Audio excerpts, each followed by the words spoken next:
Kordofani. Mohamed Kordofani et toute l'équipe de son film viennent tout simplement d'entrer dans l'histoire du Festival de Cannes.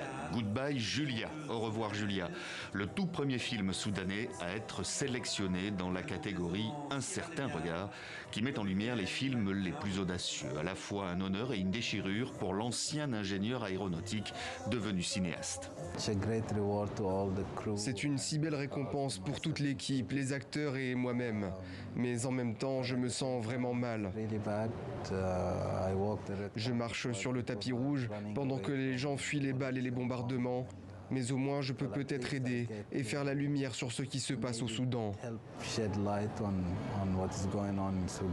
Ou plutôt, les Soudans, celui du Sud et celui du Nord, séparés depuis maintenant 12 ans, deux pays qui ne faisaient qu'un, toujours minés par le racisme, la guerre, l'instabilité politique. L'histoire se déroule d'ailleurs juste avant la sécession du Soudan du Sud, avec pour thème la culpabilité et la recherche de rédemption.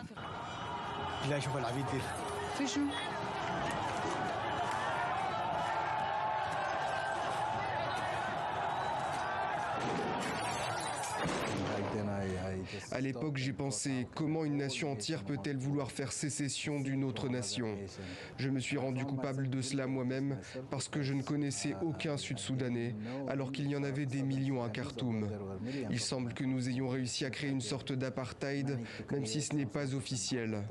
À travers la vie de Mona, une ancienne chanteuse nord-soudanaise qui cherche à se racheter d'avoir accidentellement causé la mort d'un homme du Sud-Soudan, Mohamed Kordofani milite avec son film pour un rapprochement entre les deux Soudans.